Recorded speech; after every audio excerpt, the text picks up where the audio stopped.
माँ काली, माँ दूतनी दरबार की तरफ से सभी को जय माता की। आशा करती हूँ आप लोग सब अच्छे होंगे। माता रानी सब पर अपनी कृपा करे, सबके अंधन के भंडार भरे रहें।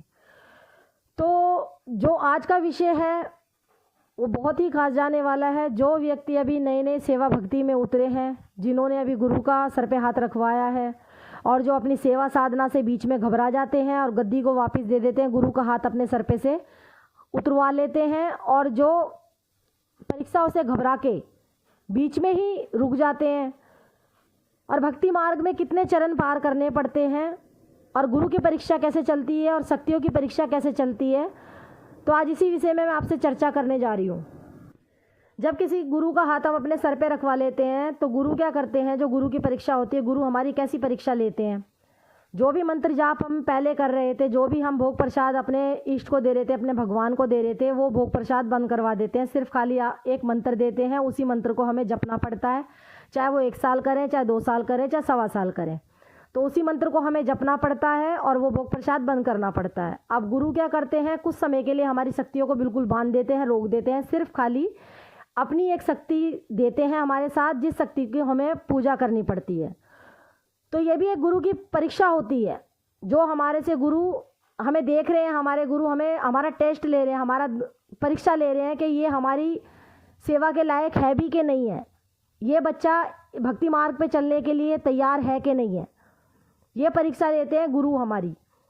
तो गुरु जो है पहले अच्छी तरीके से पहले देखते हैं, क्योंकि उनको भी अपने ज्ञान का पिटारा हमारी झोली में डालना है, अपने शिष्य की झोली में डाला है। जो भी उन्होंने जीवन भर कमाया है, जो भी उनकी ज्ञान की पूंजी है, ऐसे ही किसी शिष्य की झोली में नहीं दी जाती है। पहले अच्छी तरीके से गुरु परखते हैं।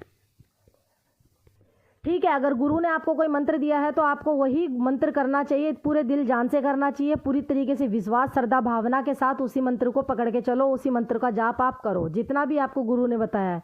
चाहे 1 माला बताया, चाहे 11 माला बताया, वही भोग प्रसाद आप हमेशा अपने इष्ट को चढ़ाते रहो, जो भी आपके गुरु ने बताया। चाहे वो 2 पतासे का भोग बताया, भले पहले ही आप पान पेड़े का भोग लगाते थे, या हलवे का भोग लगाते थे, या खीर का भी भोग लगाते थे, किसी भी इष्ट को, ये किसी भी इष्ट की बात कर रही हूँ, चाहे भोले बाबा की हो, चाहे माता महाकाली की हो, चाहे माँ दुर्गा की हो, चाहे बालाजी की हो, वही भोग प्रसाद आपको देना है जो गुरु के द्वारा बताया गया है, चाहे वो 1 पतासे का भोग आपको बताया हो।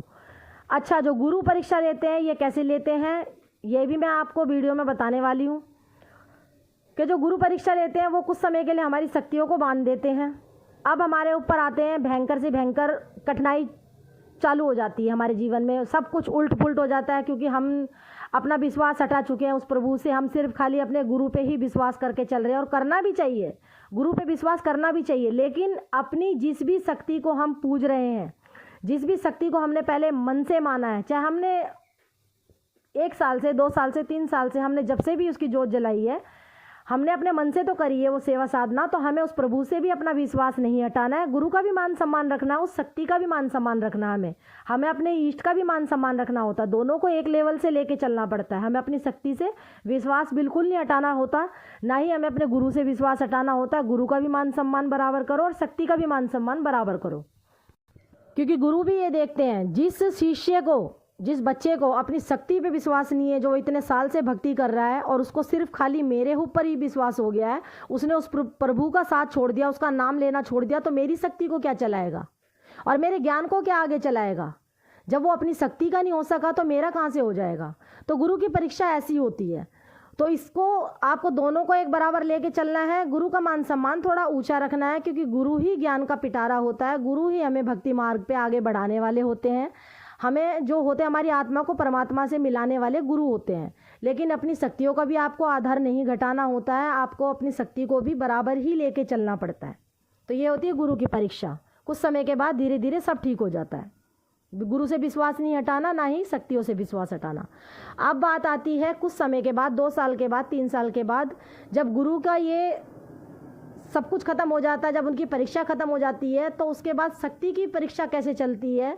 जिस भी इष्ट की हमने पूजा भक्ति करी है, कि शक्ति कैसे परीक्षा लेती है। गुरु की परीक्षा के चरण तो खत्म हो जाते हैं, कि जो उन्होंने परीक्षा हमारी ली है उसमें हम पास हो जाते हैं, क्योंकि हमें अपनी शक्ति पे विश्वास करके चलना है। क्योंकि गुरु भी यही चीज़ देखते हैं कि जब हम अपनी शक्ति के नहीं हो सके, हम अपने उस इष्ट के नहीं हो सके, तो वो मेरा क्या होगा। जिस बच्चे के सर पे मैं हाथ रख रही हूँ या रख रहा हूँ, तो वो बच्चा मेरा नहीं हो सकता, वो क्या जन कल्याण की गद्दी लगाएगा। अब बात करते हैं कि शक्ति कैसे परीक्षा लेती हैं 2 साल के बाद, 3 साल के बाद।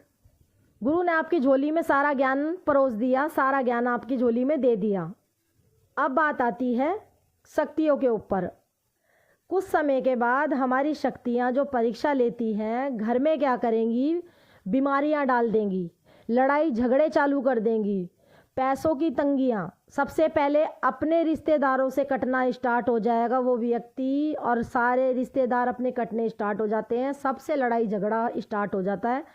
सब जो भी हमारे मित्र होते हैं, हमारे रिश्तेदार होते हैं, हमारे जो भी प्रियजन होते हैं, धीरे धीरे हमसे सारे दूर होने लगते हैं।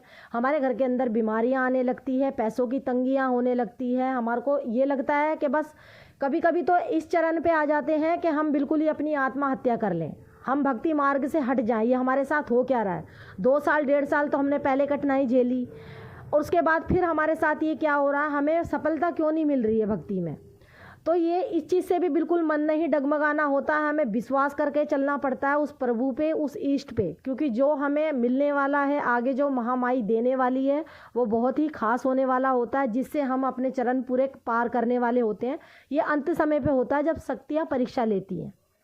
कभी कभी शक्तियाँ क्या करती हैं, गुरु के खिलाफ ही उस शिष्य के मन में ऐसा डाल देंगी कि वो समझ नहीं पाता, ये सोचता है कि हम इसका हाथ अपने सर पे से उतरवा लें, हमारे बस की नहीं है अब करना, या तो गुरु ने हमको गलत मंत्र दिया है, या फिर हमारे साथ कुछ गलत छल हो रहा है। तो ये शक्तियाँ परीक्षा लेती हैं, ये शक्ति की परीक्षा चलती है। अगर तुम्हारे ऊपर कुछ घर में कोई संकट आ रहा है तो घबराना नहीं है इस चीज़ से, ना ही गुरु से विश्वास हटाना है, क्योंकि शक्तियाँ हमारी परीक्षा, अभी हमारी परीक्षा चल रही है, तो इन परीक्षाओं को पार हमें करना पड़ता है। गुरु पे भी विश्वास रखना पड़ता है और उस अपने इष्ट पे भी विश्वास रखना पड़ता है, क्योंकि अगर हमने एक का हाथ पकड़ लिया है तो उसी का हाथ पकड़ना है। हमें उस प्रभु को, अपने उस इष्ट को, उस भगवान को बदलना नहीं है कि हमने घबरा के, अब हमने तो जलाई है माता महाकाली की जोत, अब हमारे ऊपर आ गए संकट, अब हमारे घर में आ गई हैं बीमारियां, पैसों की तंगी आ गई है, रिश्तेदार सारे कट गए हैं, तो लो भाई हम जोत बंद कर देते हैं, अब हमें पूजा भक्ति नहीं करनी है, ना ही हमें जन कल्याण की गद्दी लगानी है, हम ये सब बंद कर रहे हैं।